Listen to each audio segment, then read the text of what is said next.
So after almost 21 hours of talks in Islamabad, JD Vance came out to the podium in the Serena Hotel in Islamabad and basically said the good news is that we had substantive talks. The bad news is that the talks have failed.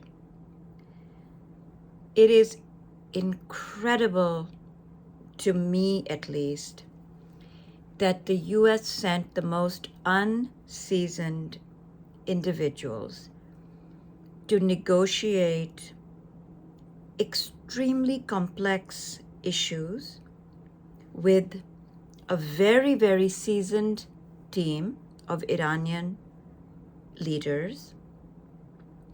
The US went in demanding that Iran agree to all of our terms.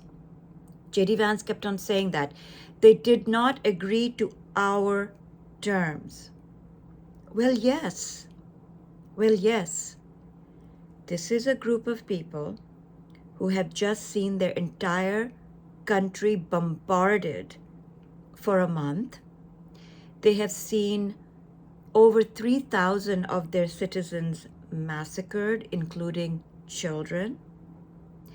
They have seen their colleagues and leaders assassinated.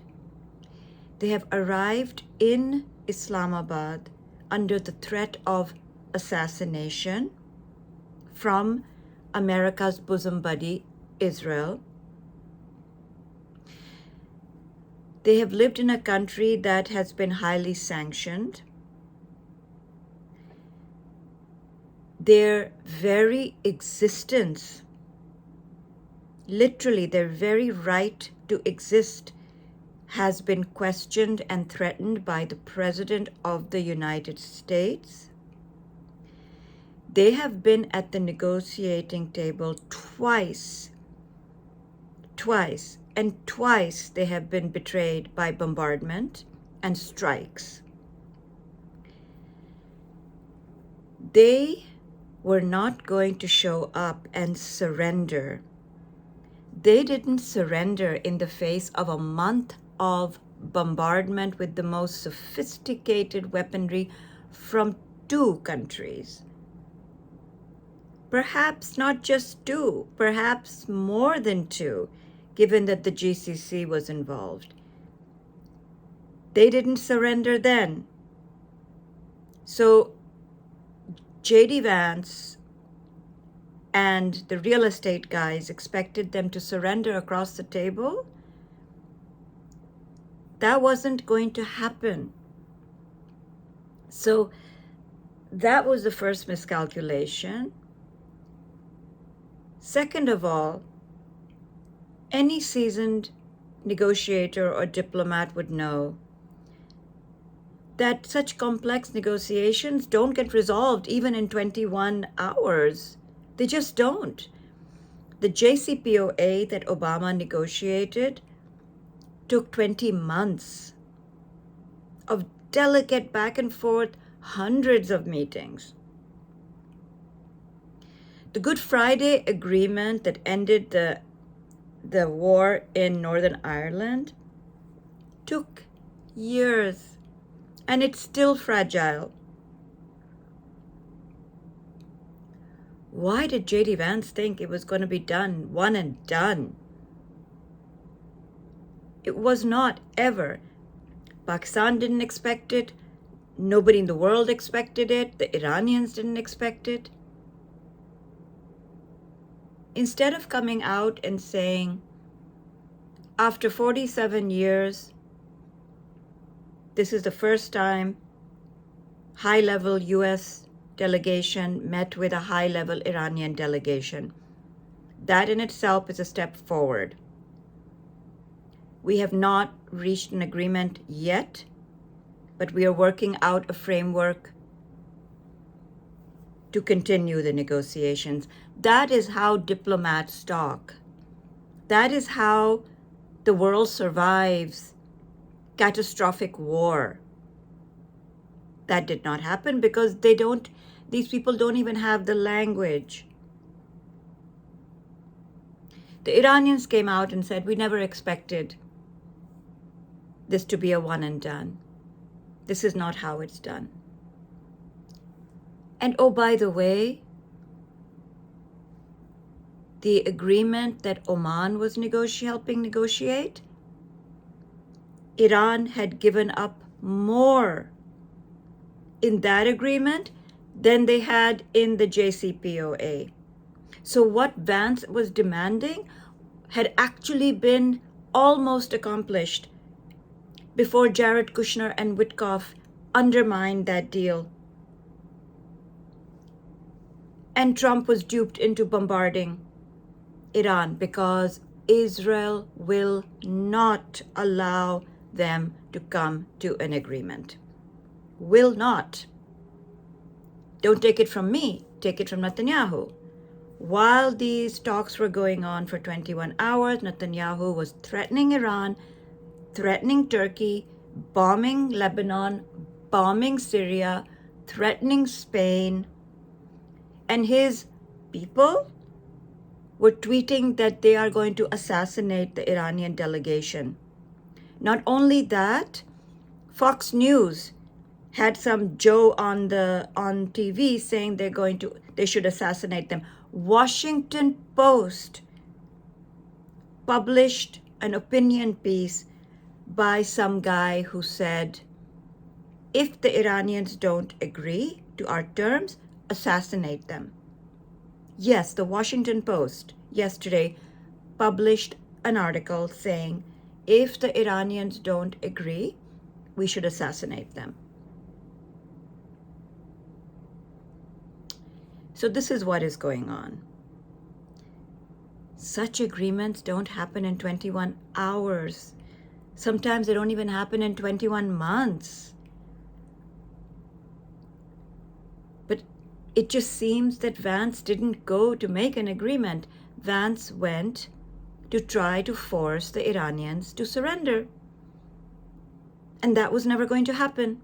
If they didn't surrender under the threat of bombardment and assassinations, why would they surrender across the table at the Serena Hotel in Islamabad? It wasn't going to happen. Let's see what some of the analysts are saying. Ali Vaiz is saying, Islamabad failed because Washington wanted a quick, face-saving surrender. Tehran wanted a slow, dignity-first negotiation, and for both sides, the political cost of compromise still looked higher than the cost of another confrontation. And what is Mr. Trump is saying this morning? That the U.S. will blockade the Strait of Hormuz immediately. That no ships will come in and out of the Strait of Hormuz. This is the level of idiocracy that is happening. He is saying that the U.S. Navy would immediately start blockading Strait of Hormuz and would also interdict every vessel in international waters that had paid a toll to Iran.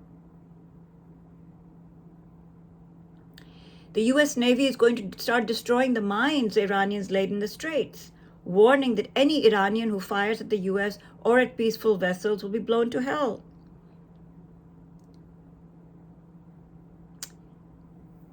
It is making no sense. It is absolutely, absolutely senseless. So what, in this tweet, Trump is saying that he's going to blow up the world. If he's blockading vessels that are coming in and out, that means he's blockading Chinese vessels, Pakistani vessels, Indian vessels, French vessels, Russian vessels, Malaysian vessels, Indonesian vessels, Sri Lankan vessels. What the F is he talking about? But that is where we are at, folks. That is where we are at.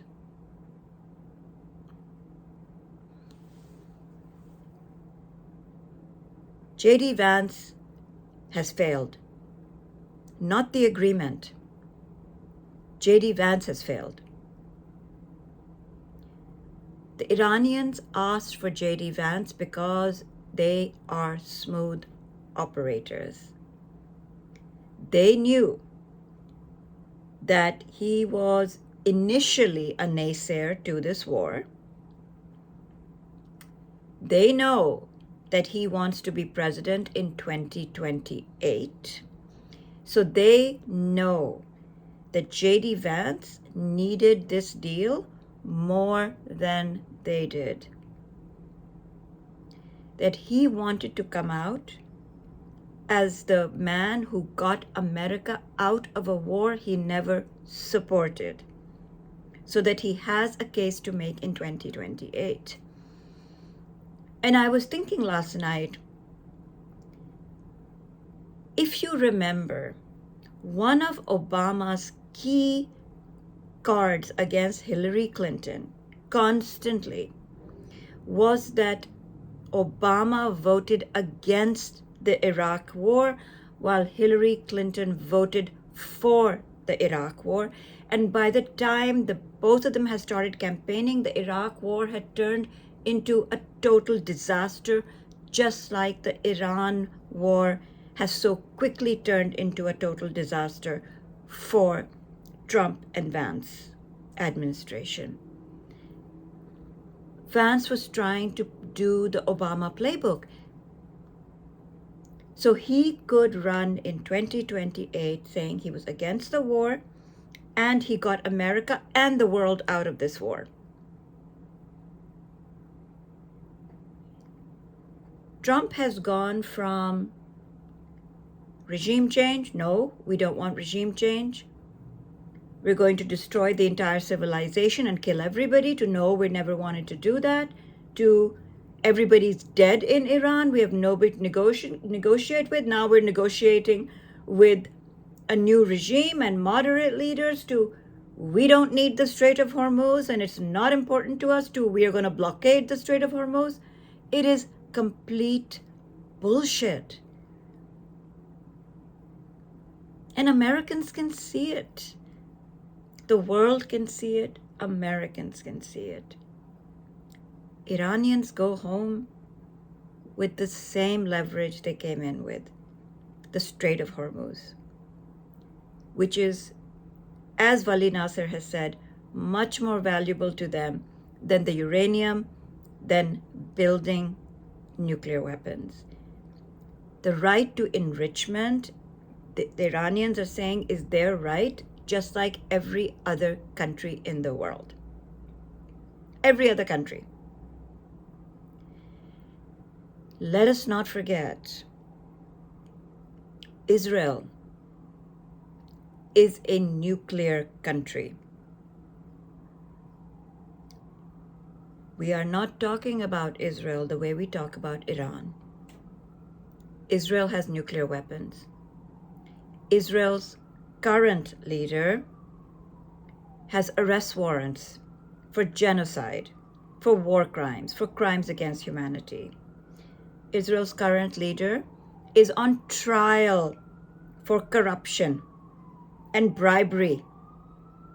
And yet, he is massacring Lebanese, has committed genocide in Gaza, has attacked Iran, has assassinated Iranian leaders.